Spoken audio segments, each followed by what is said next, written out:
এবার আমি ওভেনটা জ্বালিয়ে নেব, কড়া বসিয়ে দেবো।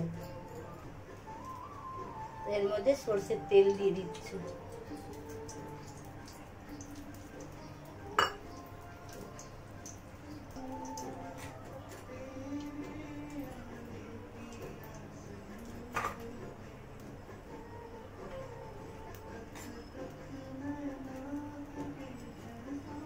তেল গরম হয়ে গেছে।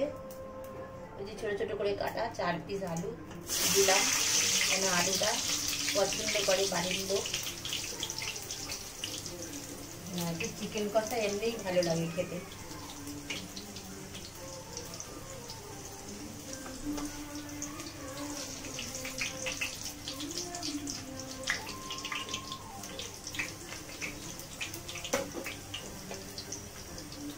এর মধ্যে একটু দিয়ে দেবো অল্প করে,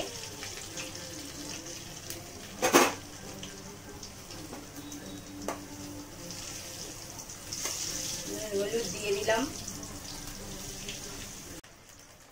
তো চিকেন কষা তো হবেই, তার জন্য 4-6টা পকোড়া ভেজে নিচ্ছি।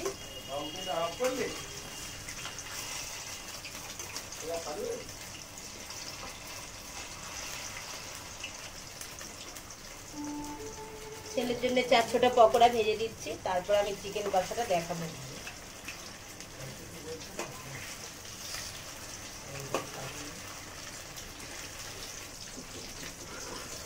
তো পকোড়াগুলো আমার ভাজা হয়ে গিয়েছে, আমি এগুলো তুলে নিচ্ছি।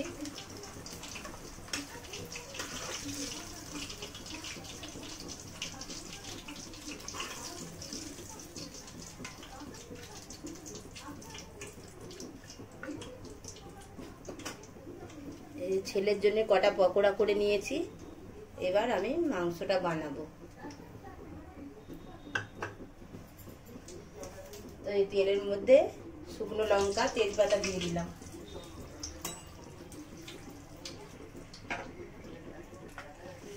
এই পেঁয়াজ বাটা দিয়ে দিলাম, এই রসুন বাটা দিয়ে দিলাম।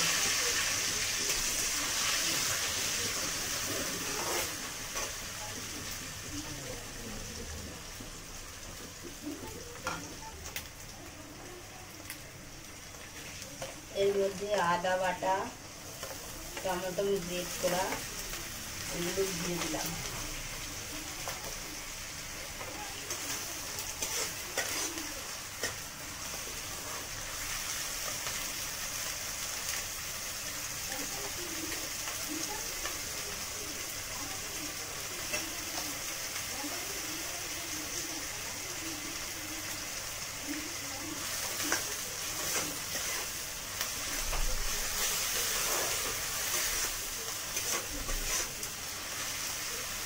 মশলাটা খুব ভালো করে ভাজা হয়ে গিয়েছে। এবার এর মধ্যে আছে লঙ্কার গুঁড়ো, হলুদ গুঁড়ো, চিকেন মশলা। এবার 3টেই আমি দিয়ে দেবো।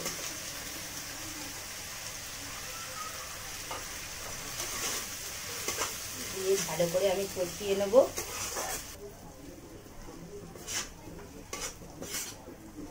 মশলা মেখে যে মাংসটা রেস্টে ছিল ওইটা আমি এবার দিয়ে দেবো।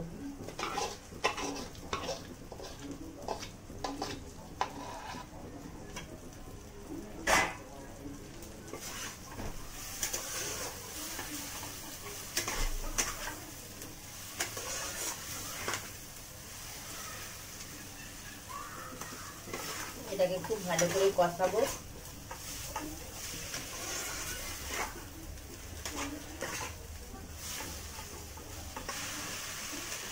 আর এখানে আলু ক্যাপসিকাম ছিল, এটাও দিয়ে দিচ্ছি, ভেজে রেখেছিলাম।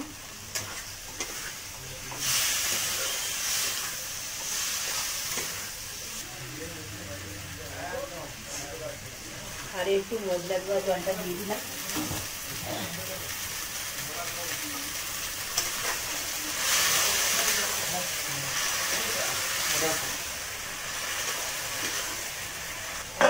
ঢাকা দিলাম। এবার আমি ঢাকনাটা খুলে দেখব।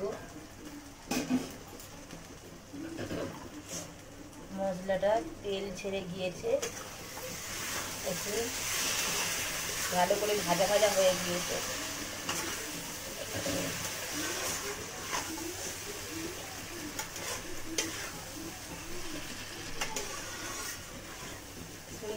মশলাটা হয়ে গিয়েছে। এবার এর মধ্যে আমি একটু অল্প জল দিয়ে ঢেকে দেবো, মাংসটা আমার রেডি হয়ে যাবে। এর মধ্যে একটু ধনে পাতা দিয়ে দিলাম।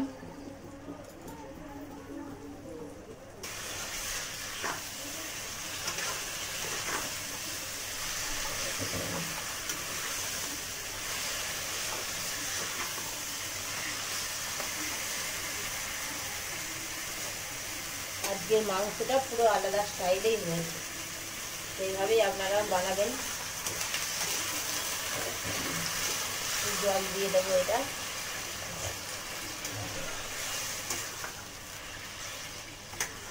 এই গ্রেভি হবে, অনেকটা গ্রেভি হবে।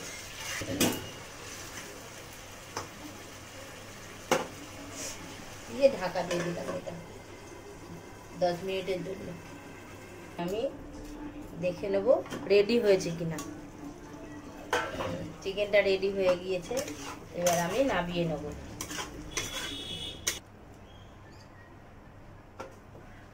দেখুন বন্ধুরা, চিকেনটা আমার রেডি হয়ে গেছে।